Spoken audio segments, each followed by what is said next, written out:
नमस्कार मित्रांनो, आता आमच्या शेतामध्ये गव्हाची पेरणी चालू झालेली आहे आणि थंडी चांगली पडत असल्या कारणाने आम्ही गव्हाचं शेत तयार करत आहोत. तरी आमचे मित्र हर्षल भाऊ पाटील यांचे ट्रॅक्टर आलेला आहे. पण बघत आहात खूप छान पद्धतीने रोटावेटर मारणं चालू आहे.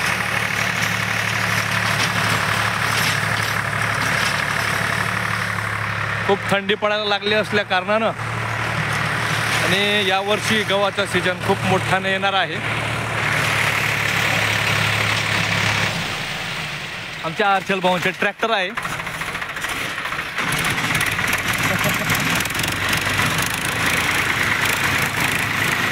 अतिशय छान प्रकारे रोटावेटर चालू आहे.